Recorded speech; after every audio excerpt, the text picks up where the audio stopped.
अभी मैं 9 number table में ऑर्डर सर्व कर रही थी कि तभी मैनेजर ने मुझे अपने पास बुला लिया। कहने लगे आज 1 नंबर का टेबल पहले से ही बुक है, उसमें एक स्पेशल गेस्ट आ रहा है, तुम अच्छे से तैयार हो जाओ। मैं हैरत से मैनेजर की ओर देखने लगी। पिछले 1 साल से यहाँ काम कर रही हूँ, पर आज तक मैनेजर ने कभी मुझे यूं गेस्ट के लिए तैयार होने को नहीं कहा था। मैंने कहा, ठीक है सर, मैं अपनी मेकअप दोबारा कर लेती हूँ। मैनेजर ने कहा, आधे घंटे में गेस्ट आने वाले हैं और यह टेबल तुम्हें आज खुद सर्व करनी है, तुम संभाल लोगी ना? मैंने कहा, जी सर, मैं संभाल लूंगी। काम करने का 1 साल का मेरा तजुर्बा है, मैं तरह तरह के कस्टमर यहाँ हैंडल कर चुकी हूँ। मैं इस रेस्टोरेंट कम बार में एक वेट्रेस का काम करती हूँ। अभी एक स्टूडेंट हूँ, यूनिवर्सिटी में पढ़ती हूँ, यूनिवर्सिटी के हॉस्टल में रहती हूँ। अपना खर्च चलाने के लिए यहाँ काम करना पड़ता है। मेरी पढ़ाई का खर्चा इतना है कि मेरी गरीब माँ इसका खर्चा नहीं उठा पाती। वह गांव में रहती है और मैं पिछले 1 साल से यहाँ उनसे दूर शहर में हूँ। 1 साल से अपनी माँ के पास जाने का मौका भी नहीं मिला, क्योंकि इस काम में बिल्कुल भी छुट्टी नहीं है। शनि रविवार यूनिवर्सिटी बंद रहता है, तो मैं पूरे दिन इस रेस्टोरेंट में रहती हूँ। इसकी खास बात यह है कि शहर से थोड़ा सा बाहर है और जो कस्टमर आते हैं वो काफ़ी अच्छा टिप्स दे जाते हैं, पर बुरी बात यह है कि कई बार कस्टमर शराब के नशे में वेट्रेस को गंदी नज़र से ऊपर से नीचे तक ताड़ते हैं, कभी हाथ भी लगा देते हैं और कस्टमर सर्विस देने वह सब कुछ हमें मुस्कुरा कर बर्दाश्त करना पड़ता है। जब ग्रुप में लड़के यहाँ आते हैं तो और भी बुरा हाल होता है। मैं रेस्टोरेंट के वॉशरूम में आ गई, मेकअप करने लगी थी और सोचने लगी थी ऐसा कौन सा गेस्ट है जिसके लिए बॉस ने मुझे तैयार होने को कह दिया।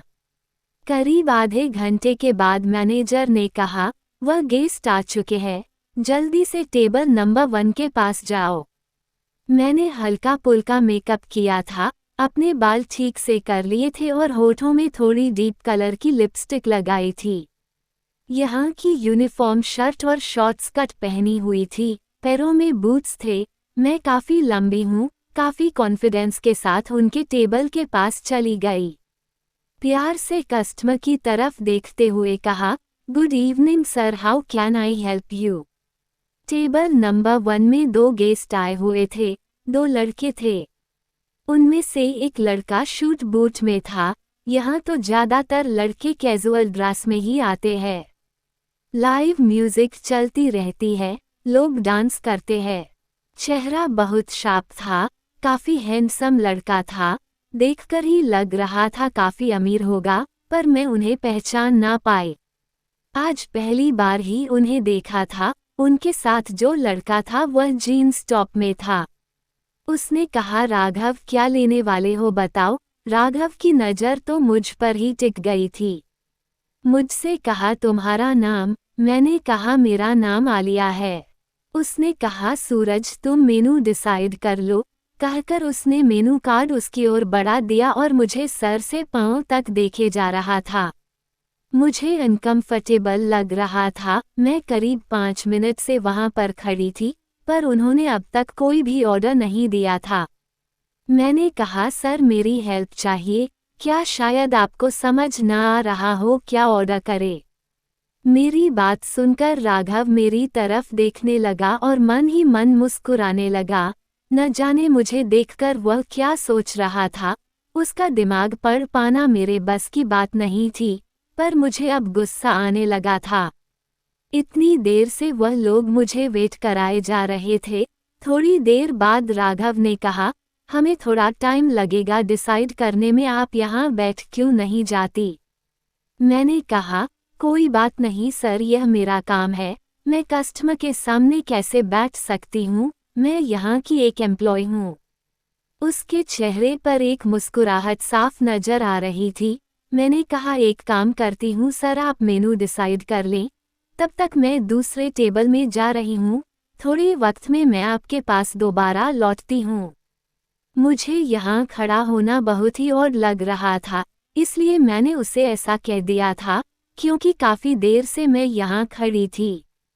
बाकी वेट्रेस दौड़ दौड़ कर काम कर रही थी और बाकी सारे कस्टमर को संभाल रही थी। पूजा ने तो एक नज़र मुझे देखा भी था और इशारे से शायद मदद भी मांग रही थी। ये कहकर मैं जाने ही लगी कि अचानक राघव ने पीछे से आवाज़ दी, मिस आप हमें यूं छोड़कर कैसे जा सकती है, हमने तो ये सीट पहले से ही रिजर्व करवाया हुआ है। उसकी बात से मुझे गुस्सा आने लगा था। मैंने काफ़ी मीठी अंदाज में कहा, सर आपने टेबल बुक कराया है पर वेटर्स नहीं। वेटर्स का काम तो सारे कस्टमर को सर्व करना है और अभी यहाँ काफ़ी रश है। मैं आपके पास काफ़ी देर से वेट कर रही हूँ, शायद मेरे सामने आपको डिसाइड करने में दिक्कत हो रही है। कभी कभी ऐसा होता है, ऐसे कस्टमर को हम थोड़ी प्राइवेसी देते हैं, कहकर मैं राघव की तरफ देखकर मुस्कुराने लगी थी। सीधी बात उसे समझा दिया था कि उसकी नौकरानी नहीं हूँ कि जब बाबू का मूड हो तब ऑर्डर करेंगे, तब तक वेटर्स को खड़ा करके उसके जिस्म को निहारे। मेरी बात सुनकर राघव ने अपनी आंखें छोटी कर ली, कहने लगा, अपने मैनेजर को बुलाओ। एक पल के लिए मैं थोड़ी सी घबरा गई, अगर मैनेजर को मेरी शिकायत कर दे तो मेरी जॉब जा सकती है। मैंने कहा, कोई इश्यू है तो आप मुझे बता सकते हैं सर। राघव ने कहा, नहीं मुझे तुम्हारे मैनेजर से ही बात करनी है, कहकर वह उठ खड़ा हुआ। काफ़ी कॉन्फिडेंट के साथ वह मैनेजर के पास जा ही रहा था कि मैं पीछे पीछे जाने लगी। राघव का अचानक हाथ पकड़ लिया।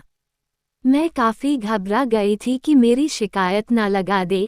मैनेजर को मुझसे काफ़ी उम्मीद थी, मेरी शिकायत लगाएगा तो मेरी नौकरी भी जा सकती है। उसका हाथ पकड़ के मैंने कहा, मिस्टर राघव आप 2 मिनट मेरी बात सुन ले। ऐसा कहकर मैं उसे रेस्टरूम एरिया में लेकर आ गई थी।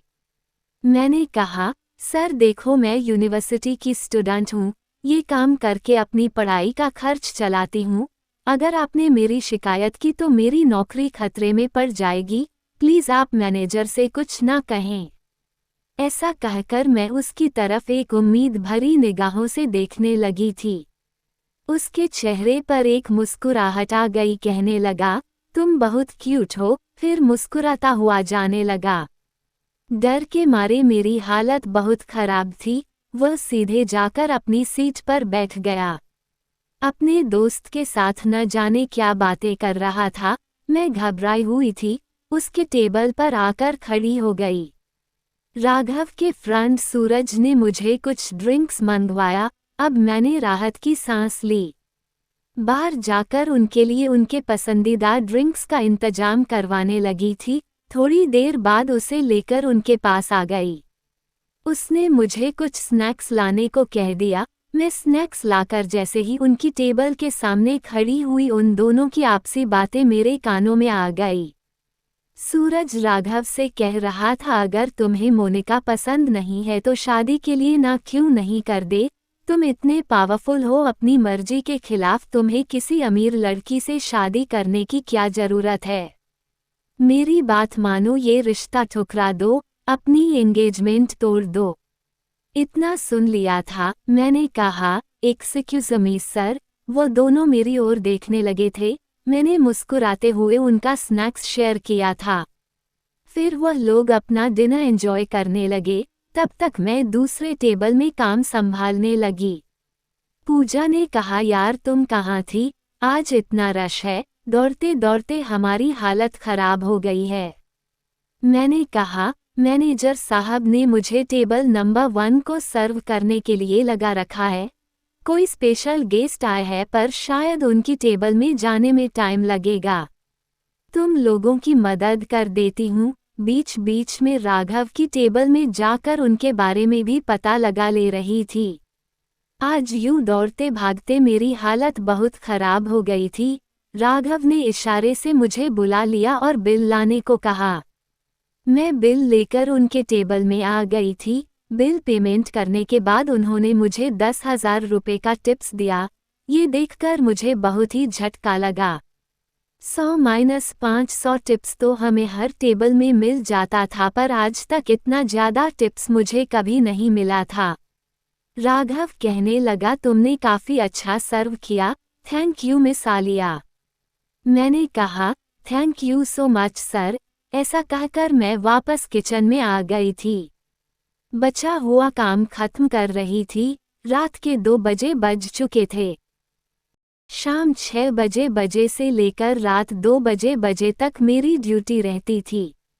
कभी कभी काम खत्म करते करते 2 से 3 बज जाते थे। 2 बजे के बाद मैं बाहर निकल आई। मैं सोचने लगी, घर कैसे जाऊंगी। यहाँ से मेरा घर करीब 2 किलोमीटर दूरी पर है। इतनी रात को जाने में मुझे दिक्कत होती है। इतनी रात को मुझे पैदल चलकर जाना था। मैं चलने लगी थी, अचानक पीछे से एक कार आकर रुक गई। कार देखकर तो मैं बेहद घबरा गई थी। कई बार कोई पागल कस्टमर नशे की हालत में वेट्रेस के पीछे पड़ जाते हैं। डर के मारे मैं पीछे मुड़ी तो मेरे सामने राघव खड़े थे। मुझसे कहने लगे, मिस आलिया आप घर कैसे जाएंगी। मैंने कहा, सर मेरा घर यहाँ से 2 किलोमीटर दूरी पर है। रोज इसी टाइम मेरी शिफ्ट पूरी होती है, जाने का इंतजाम नहीं रहता है तो मैं पैदल ही जाती हूँ। वह मेरी तरफ बड़ी हैरत से देखने लगा, कहने लगा, मेरी कार में आकर बैठ जाओ, मैं तुम्हें घर ड्रॉप कर दूंगा। मैं उसके साथ चुपचाप बैठ गई। मुझे उस पर न जाने क्यों भरोसा था। इतना रईस आदमी मुझ जैसी गरीब लड़की पर बुरी नज़र नहीं रखने वाला। यूनिवर्सिटी के गेट के बाहर आकर वह रुक गया, कहने लगा, तुम इसी यूनिवर्सिटी के हॉस्टल में रहती हो ना। मैं उसको देखकर मुस्कुरा रही थी। Thank you so much sir for the lift and for your tips, good night. Raghav मुझे देखकर मुस्कुरा रहा था और मैं फिर कार से उतरकर अपने हॉस्टल की तरफ चली गई। एक बार पीछे पलटकर देखी तो राघव वहीं खड़ा खड़ा मुझे अंदर जाता हुआ देख रहा था। आज मैं थककर चूर हो गई थी, पर न जाने क्यों मुझे राघव का ही ख्याल आ रहा था। उसके बारे में सोच सोच कर मुस्कुराने लगी थी। 10,000 रुपये से मेरी काफ़ी मदद हो जाएगी। मैं होटल मैनेजमेंट लेकर ही पढ़ रही हूँ। बहुत मुश्किल से अपना खर्च निकाल पाती हूँ। सैलरी काफ़ी नहीं पड़ती, टिप्स के पैसे से मेरा खर्चा चलता है। न जाने कब मुझे नींद आ गई और मैं सुनहरे सपनों में खो गई। सुबह उठकर अपनी क्लास के लिए आ गई थी, पर न जाने क्यों दिल में राघव का ख्याल आ रहा था। क्रेडिट कार्ड में मैंने उसका पूरा नाम देख लिया था, राघव सिंघानिया। जब इंटरनेट में उसका नाम सर्च किया तो पता चला काफ़ी बड़े रेस्टोरेंट चेन का मालिक है। उनके होटल एंड रेस्टोरेंट पूरे देश में फैले हुए हैं। फिर आखिर अपने रेस्टोरेंट में ना जाकर हमारे यहाँ बार में क्यों आया। तभी नजर आया कि उसकी एंगेजमेंट मोनिका नाम की एक लड़की से हो गई है। उन लोगों को ये नाम कहते हुए सुना था। दोनों की काफ़ी सारी तस्वीरें इंटरनेट पर थी। मोनिका भी काफ़ी रईस लग रही थी। मैं अपने दिमाग से राघव की बात भूल जाना चाहती थी। मुझ जैसी लड़की को वह क्यों पसंद करेगा। वह तो मेहनत करके मैं आज इस पोजीशन में पहुंची हूं कि अपनी पढ़ाई कर रही हूं, वरना मैं एक किसान की बेटी हूं। गांव में सिर्फ अकेली मेरी माँ ही रहती है जो खेती बाड़ी करती है। माँ की याद आते ही मन खट्टा होने लगा था। क्लास पूरी हुई कि दौड़ती हुई फिर मैं अपने रेस्टोरेंट में काम करने आ गई थी। पहुंचने में 5 मिनट लेट हो गई थी। मैनेजर ने मुझे अपने पास बुला लिया, कहने लगा, आलिया तुम आज भी लेट हो। तुमसे कितनी बार कहा है कि टाइम से यहाँ आ जाया करो ताकि कस्टमर आने से पहले सब तैयारी हो सके। मैंने कहा, सॉरी सर, कॉलेज खत्म होते ही मैं यहाँ दौड़ती हुई आई हूँ। आपको तो पता है मैं स्टूडेंट हूँ। वो कहने लगा, देखो ये प्रोफेशनल जगह है, रोज रोज तुम्हारा ये बहाना नहीं चलेगा। मैं ऐसी लड़की को काम पर नहीं रख सकता। तुम कहीं और जाकर काम ढूंढ लो। मैनेजर की बात सुनकर मुझे बड़ा झटका लगा था। 1 साल से मैं यहाँ काम करती हूँ और एक झटके में उन्होंने मुझे काम से निकाल दिया। मैंने कहा, सर मैं 5 मिनट ही लेट हूँ लेकिन हर रोज छुट्टी के टाइम 2 बजे के बाद तक रुकती हूँ। आप जानते हैं कि रोज निकलते निकलते 2 से 3 बज जाते हैं। मैं एक्स्ट्रा आवर्स काम करके तो देती हूँ, फिर आप मुझे काम से क्यों निकाल रहे हैं? ये काम मेरा बहुत बड़ा सहारा है, ये चला जाएगा तो मैं अपनी पढ़ाई का खर्च कैसे पूरा करूँगी? मैनेजर ने कहा, तुम्हारा जो एटीट्यूड है तुम्हें कहीं भी काम नहीं मिलेगा।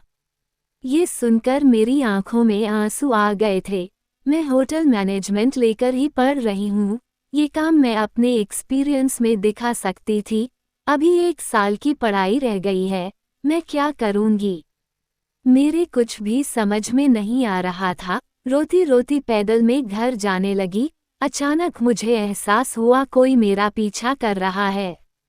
जब पीछे मुड़कर देखी तो वहां कोई भी नजर नहीं आया।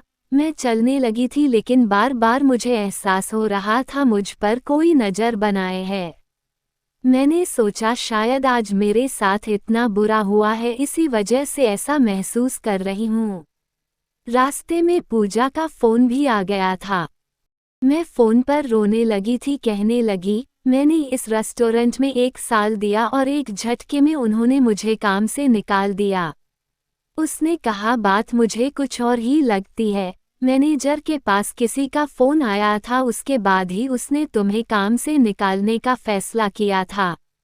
उसकी बात सुनकर मुझे एक झटका लगा। मैंने सोचा कि आखिर कौन हो सकता है जिसने मेरी शिकायत मैनेजर से लगाई। अभी कुछ दिन पहले कुछ लड़के शराब के नशे में मेरे साथ बदतमीजी की थी। मैंने उन लोगों को डांट दिया था, कहीं ये वजह तो नहीं, क्योंकि उस दिन काफी तमाशा हुआ था। मैनेजर ने 1 बजे ही मुझे यहाँ से जाने को कह दिया था। मैं अपने हॉस्टल वापस आ गई थी, बेहद परेशान थी। कल से मुझे दोबारा काम ढूंढना होगा, नहीं तो मैं खर्चा नहीं निकाल पाऊंगी।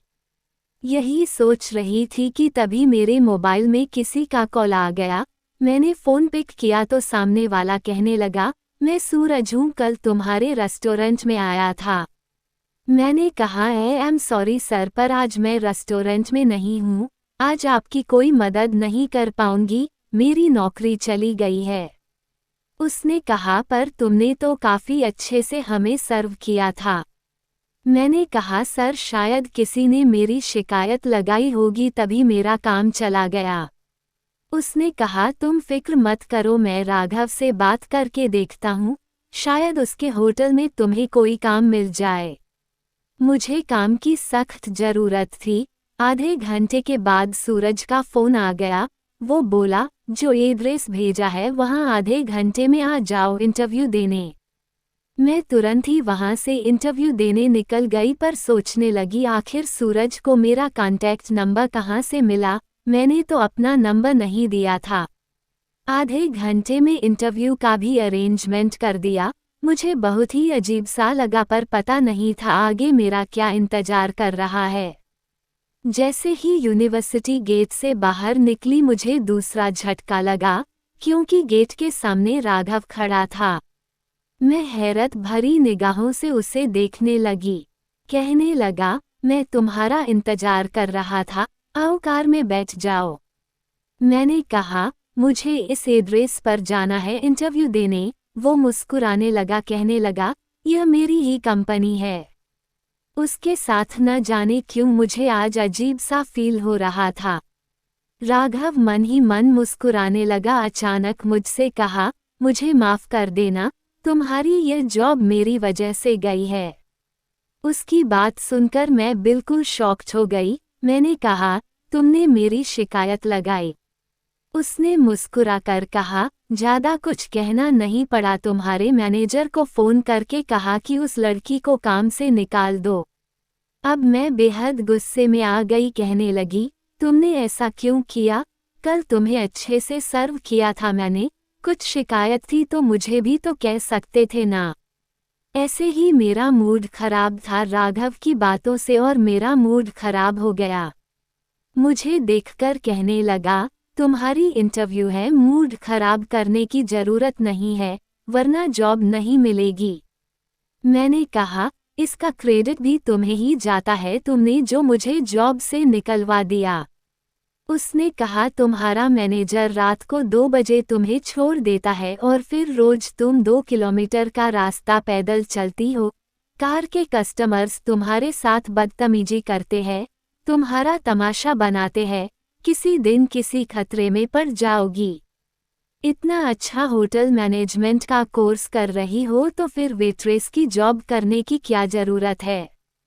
सपने ऊंचे होंगे तो ही ऊंचाई तक पहुंच पाओगी, वरना इसी में उलझ कर रह जाओगी। उसकी बातें मुझे कड़वी जरूर लग रही थी, पर वह सच कह रहा था, तो मैं शांत हो गई, गहरी सांस लेने लगी। राघव ने खुद ही मेरी इंटरव्यू ली थी और मुझे रिसेप्शन में जॉब दिला दी। कहने लगा तुम्हारी डिग्री पूरी होते ही मैं चाहता हूँ कि तुम मैनेजर का पोस्ट संभाल सको। वह मेरी तरफ देखकर फिर मुस्कुरा रहा था। कहने लगा तुम्हें और हॉस्टल में रहने की ज़रूरत नहीं है, यहाँ मेरे स्टाफ के रहने का इंतजाम रहता है। तुम्हारे लिए एक कार की व्यवस्था कर दूंगा, रोज सुबह का क्लास चली जाना और उसी कार में वापस आकर अपनी ड्यूटी संभाल लेना। मैं उसकी तरफ देखकर कहने लगी थैंक यू सर। उसने कहा मुझे तुम राघव करके ही पुकार सकती हो, कहकर मेरा हाथ मिलाने के लिए अपना हाथ आगे बढ़ाया। मैंने उसके हाथ को छुआ, हम दोनों ने हल्के से हैंड शेक किया। होटल के मैनेजर ने मुझे मेरा काम दिखा दिया था। आज पहला दिन मैं रिसेप्शन में बैठी थी। मेरा शिफ्ट खत्म होने के बाद मैं अपने कमरे में आ गई। मैंने सोचा आज एक पल में मेरी जिंदगी कहाँ से कहाँ आ गई। मेरी सैलरी भी काफ़ी बढ़ चुकी थी। राघव ने पूछा था तुम्हारी सैलरी कितनी है? मैंने कहा मेरी सैलरी के साथ साथ ऊपर की कमाई भी है, महीने के 30,000 कमा लेती हूँ। वो मुझे देखकर मुस्कुराने लगा, कहने लगा तुम्हें 50,000 रुपये यहाँ सैलरी दूंगा, चलेगा ना? उसकी बात सुनकर मेरी आंखें फटी की फटी रह गई। यहाँ मुझे कस्टमर्स के गंदे नज़र भी नहीं सहना था। बैठकर काम था, खाली समय में अपनी पढ़ाई भी कर सकती थी। यही सोचते सोचते मैं सो गई। ऐसे ही 2-3 दिन काफ़ी अच्छे से मेरा काम चला। मैं काम समझने लगी थी, मुझे काफ़ी खुशी मिल रही थी।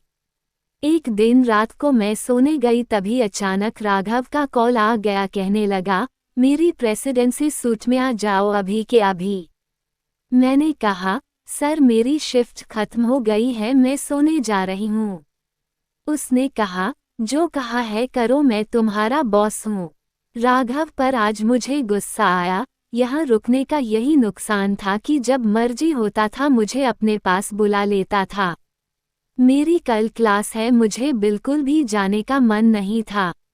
अनमन ढंग से मैं उनके सूट में गई तो देखा दरवाज़ा खुला हुआ है। मैं नॉक करके जैसे ही अंदर आई तो कमरे का हाल देखकर मेरे पैरों तले से जमीन निकल गई। राघव तो अपने आप को बेहद मेंटेन रखते हैं। कमरा बेहद गंदा था, चारों तरफ चीजें फैली हुई थी, टूटी फूटी थी। ऐसा लग रहा था कमरे में कोई जंग लड़ा गया हो। राघव एक कोने में नीचे बैठा हुआ था, बिल्कुल पसीने से भंगा था, कांप रहा था। मैं उसके पास चली गई। उसका वह हाल देखकर मेरे दिल में बुरे बुरे ख्याल आ रहे थे। आखिर उसे क्या हो गया? मैं समझ चुकी थी आखिर इतनी रात को उसने मुझे क्यों बुलाया। मैं टिश्यू पेपर लेकर उसका पसीना पोंछने लगी, उसके बाजुओं को शक्ति से पकड़ लिया ताकि वह ना कान पे पर शरीर को देखने लगी थी। कहीं उसका कुछ कटा तो नहीं। जल्दी से मैं पानी लेकर आई, उसे पानी पिलाने लगी। बिल्कुल बच्चों की तरह पानी पी रहा था, उसके शरीर पर पानी गिरा रहा था। उसे मैं सहारा देकर उठाने लगी। कहीं चलो सोफे में बैठो, यहाँ नीचे मत बैठो।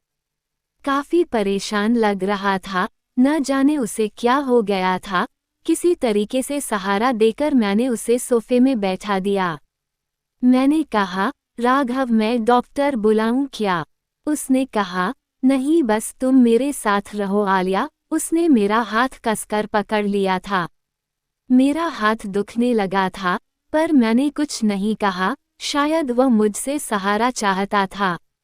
मैं उसके बाजू को पकड़ के होले होले उसके हाथ पैर दबाने लगी थी, पर उसका कपकपी था जो बंद होने का नाम ही नहीं ले रहा था। चेहरे में घबराहट थी, परेशानी थी, न जाने क्या था। ऐसा लग रहा था न जाने उसे कोई पैनिक अटैक आया हो या फिर कोई दिमागी बीमारी हो, मुझे समझ में नहीं आ रहा था। मैं राघव से बिल्कुल चिपक कर बैठी रही, मुझे बेहद नींद आ रही थी और मैं कोशिश कर रही थी कि सो ना जाऊं, पर न जाने कब मैं राघव के कंधे में सर रखकर सो गई थी। राघव के बदन की खुशबू से न जाने मुझ पर क्या नशा छाया था कि मैं नींद की आगोश में चली गई। अचानक उसकी चीख से मेरी नींद खुली तो मैंने अपने आप को सोफे में लेटा हुआ पाया। मेरे सिरहाने में एक नर्म तकिया शायद राघव ने रख दिया था। मैंने देखा, राघव बेड के पास खड़े खड़े परेशान हो रहा था, न जाने क्या कर रहा था। उसे उस हाल में देखकर दौड़ते हुए उसके पास चली गई और पीछे से उसे पकड़कर उससे बिल्कुल चिपक गई थी। हम दोनों के बीच में 1 इंच का भी गैप नहीं था। मैं बस उसे शांत करना चाहती थी। उसका शरीर कांप रहा था। अचानक राघव मेरी ओर मुड़ा, मेरे गालों में अपने हाथ रख दिए, कहा, आलिया आज प्लीज मेरे साथ ही रुक जाओ, मुझे तुम्हारी जरूरत है। वो मुझे अपनी बाहों में भर लिया था और फिर भी परेशान था। मैं भी उसे कसक पकड़ लिया और उसके सर को सहलाने लगी थी। अभी वह कांप रहा था। मैंने कहा, राघव सोने की कोशिश करो, चलो मैं तुम्हारा सिर दबा देती हूँ। मैं उसे बिस्तर पर ले गई, जूता पहने हुए ही बिस्तर पर चढ़ गया। उसे तो मानो किसी भी चीज का होश नहीं था, अब भी सूट बूट में ही था। मैंने कहा, अपनी सूट उतार दो। मैंने उसके सूट और जूते उतार दिए और शर्ट के बटन खोलने लगी थी कि तभी उसका खुला सीना मेरे सामने आ गया। मैंने अपने हाथ उसके सीने में रख दिए थे, सहलाने लगी थी, उसकी बेहद करीब चली गई। राघव को पता नहीं क्या हुआ, उसने मुझे कसकर अपने करीब खींच लिया और मेरे होठों को चूमने लगा था। उस रात को मेरे साथ मदहोश होने लगा था। कोई हद पार नहीं की थी क्योंकि वह पहले से ही तकलीफ में था। शायद मुझे इसलिए प्यार कर रहा था, अपने अंदर के किसी शैतान से लड़ रहा था। मुझे समझ नहीं आया आखिर हुआ क्या। कब मैं फिर से सो गई मुझे पता नहीं चला। जब सुबह उठी तो कमरे का हाल देखकर शॉक्ड हो गई। उसका कमरा बिल्कुल टिप टॉप था, ऐसा लग ही नहीं रहा था रात को यहाँ ऐसी हलचल हुई है। मैं जल्दी से उठ गई थी, मुझे यूनिवर्सिटी जाना था। मैं अपने कमरे में आ गई तभी होटल के मैनेजर का फोन आ गया, कहने लगा आज रिसेप्शन तुम संभाल लो। मैंने कहा मुझे यूनिवर्सिटी जाना है। उसने कहा आज छुट्टी ले लो। जो लड़की रिसेप्शन में थी वो बहुत बीमार है, दिन के वक्त रिसेप्शन खाली नहीं रख सकते, प्लीज आज के लिए तुम एडजस्ट कर लो। मैं तैयार होकर नीचे रिसेप्शन में आ गई थी, तभी मेरी नज़र राघव पर पड़ी जो अपने स्टाफ को गुड मॉर्निंग कह रहा था। मुझसे नजरें नहीं मिला रहा था, मुझे इग्नोर करके वह अपनी केबिन में चला गया। मैंने पेंट्री में कॉल करके राघव के लिए कॉफ़ी मंगवा दी थी। थोड़ी देर बाद इंटरकॉम बजा, राघव ने मुझे अपने पास बुला लिया। उसके पास जाकर खड़ी हो गई, कहीं गुड मॉर्निंग सर। उसने कहा आलिया बैठो, मुझे तुमसे बात करनी है। कल रात न जाने मुझे क्या हो गया था, मुझे कभी कभी ऐसा होता है, मुझे भ्रम हो जाता है, मुझे शैतान नजर आने लगता है और मैं यूं ही कांपने लगता हूँ। कल तुमने मेरी बेहद मदद की, मुझे लगता है तुम मुझे संभाल लोगी, इसलिए मैं तुम्हें आज से नई जॉब देने जा रहा हूँ। आज तुम्हारी आखिरी रिसेप्शन की जॉब है, उसके बाद तुम दूसरा जॉब करोगी। मैं बड़ी ही हैरत के साथ राघव की तरफ देखने लगी, कहने लगी कौन सा जॉब? उसने मुस्कुरा कर कहा मेरी पत्नी का जॉब, इस होटल चेन के मालकिन की जॉब। अब सब कुछ तुम मेरे साथ चलाओगी, मेरी जीवन संगिनी बनकर। ऐसा कहकर ना जाने अपने ड्रॉर में क्या निकालने लगा था, ढूंढते हुए उसने मेरे सामने एक बॉक्स रख दिया। खोला तो उसके अंदर एक रिंग थी। वो एक हीरे की महंगी अंगूठी थी। उसने मुझे पहना दी। कहने लगा, आलिया, तुमसे प्यार करता हूँ। पहली नज़र में ही तुम्हें चाहने लगा था। मुझे लगा था तुम ऐसी लड़की हो जो मुझे संभाल लोगी, क्योंकि तुम्हारे साथ मुझे खुशी मिलती है। तुम्हारे साथ मैं मुस्कुराता हूँ। प्लीज मुझे ना मत कहना। मैं उसकी तरफ देखने लगी। मेरे अंदर भी उसके लिए प्यार था, इसलिए मैंने उसे मना नहीं किया। मुझे अपने दिल की मुराद पूरी होती नजर आ रही थी। मैंने कहा, राघव, मैं भी तुमसे बेहद मोहब्बत करती हूँ। तुम्हारे दिल में क्या है मुझे नहीं मालूम था, इसलिए कभी पहल नहीं की। वो मुस्कुरा कर कहने लगा, मिसेस आलिया राघव सिंघानिया, अपनी नई जिंदगी के लिए तैयार हो जाए। मैंने एक कातिलाना मुस्कान बिखेर दी। दोस्तों, अगर आपको यह वीडियो पसंद आई हो तो कमेंट कर जरूर बताएं। आपको ऐसे ही मजेदार वीडियो के लिए हमारे YouTube चैनल को सब्सक्राइब करना ना भूलें। धन्यवाद।